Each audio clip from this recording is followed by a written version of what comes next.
Welcome to the Cybersecurity Competition Federation show. I'm Dan Manson. I teach computer information systems at Cal Poly Pomona and serve as principal investigator for a National Science Foundation grant to help form an umbrella organization over cybersecurity competitions.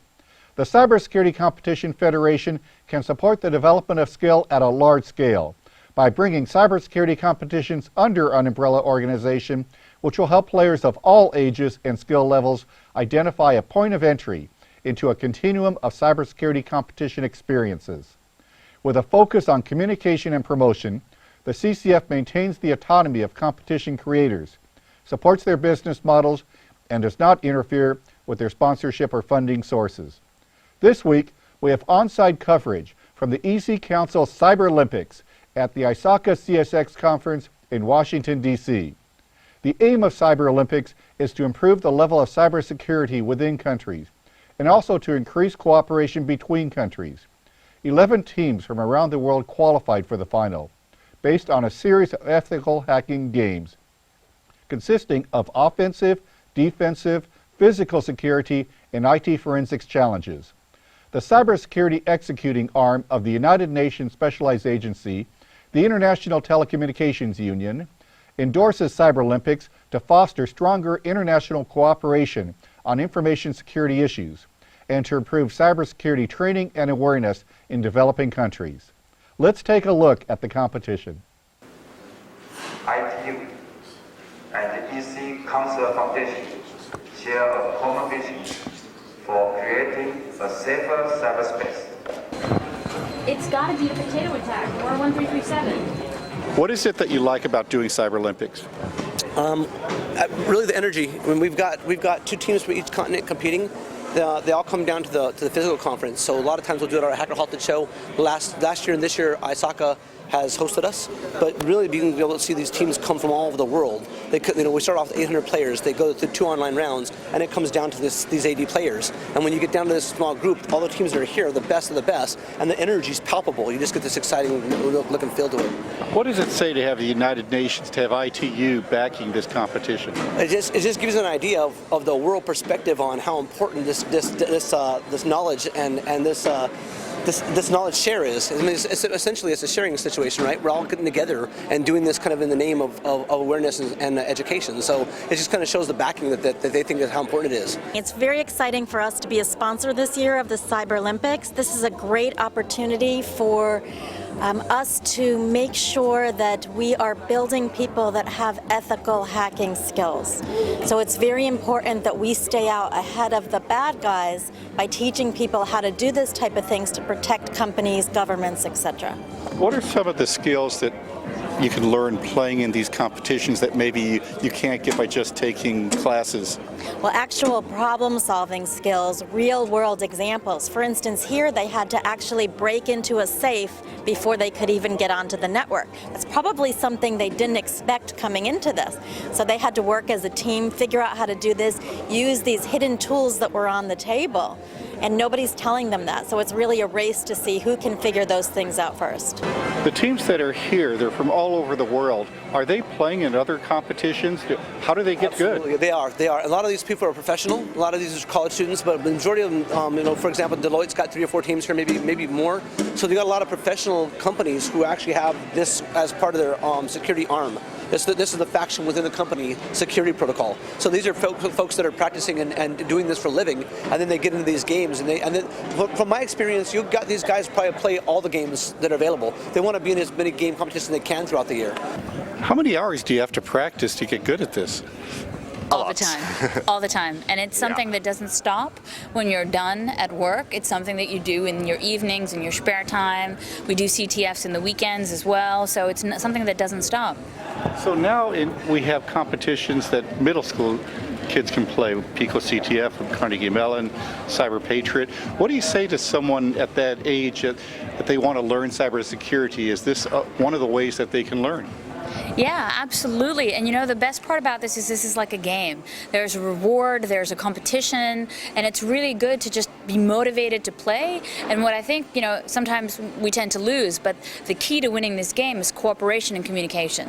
So if you really want to win, and you want to win with small teams, the goal is not just having good skills, but to be able to work efficiently as a team. And that is crucial, I think, to be able to have a society that's able to defend us in the future. We continue this week with Inside the Game.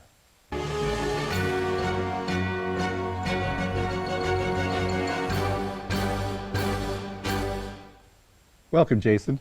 Thanks, Dan. Hey, everybody.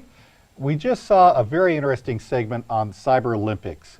Now, this is Olympic level cybersecurity competitions. These are teams that have played for many years, and many of the teams are sponsored by corporations.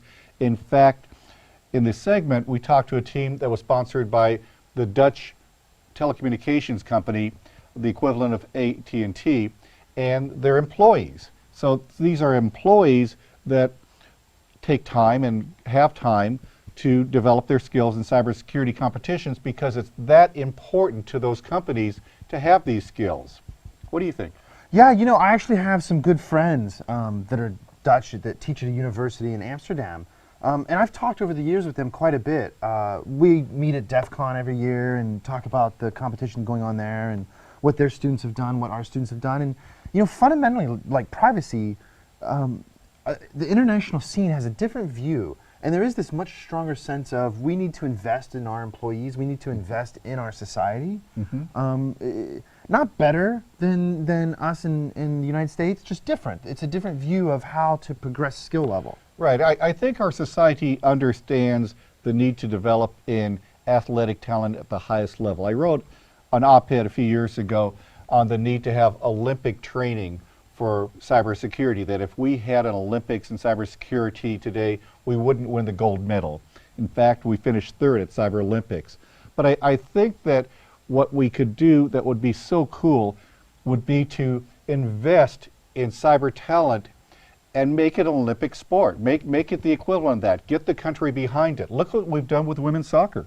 Yeah, I think it's absolutely true, Dan. And when you look at, you know, in the United States, we incentivize extracurricular activity and then we reward that performance financially.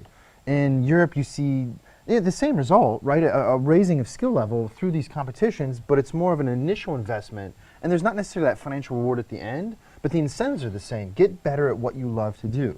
And start young. The people that I talked to at the competition, they all said that if you can start in middle school, that's a great time to really become good because it gives you time to develop. Just like an Olympian doesn't start in college, they start when they're very young. The cyber Olympians start young. Well, you know, I've thought a lot about this because we've talked about it over the last few episodes. And to me, it kind of stands to reason.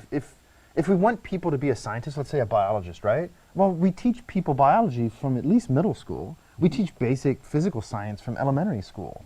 Why is cyber any different? I say it's not. Very good. Now, do we have any edicts this week from Edith? You know, Dan, I've been getting a lot of phone calls and a lot of emails. They, Aunt Edith and Uncle Jimmy really found a good challenge to analyze this week. It's one of those weird things where, you know, Edith really locks into this black and white binary thing. Either things are good or things are bad. And Jimmy tends to live in that gray area, as we've seen over the episodes. And they actually found a challenge this time that's kind of both at the same time. So her argument's very interesting. Let's see it.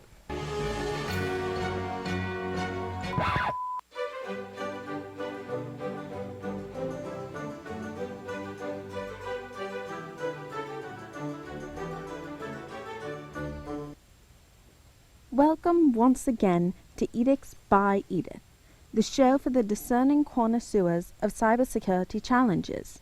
I am your hostess, Edith. Hey you guys, to me, Uncle Jimmy. This week we're talking about a Plaid CTF, a Crypto 70 challenge. Hey Edith, what you think? Jimmy, I think this is an example of a challenge that is both good and bad. The clue gives competitors information and has some good hints. However, it is possible that some competitors will not understand the context of the clue. There are actually some hidden steps that must be completed to finish the challenge that are not clear without some advanced knowledge. Well, Edith, that sounds like the bees and knees. Ha ha ha! Oh, Jimmy, that joke has no knees to stand on. Well, Jason, back to you in your studio, man. You have fun. If you have a competition you would like us to cover in a future show, please contact us at cyberfed.org. I'm Dan Manson. See you next week.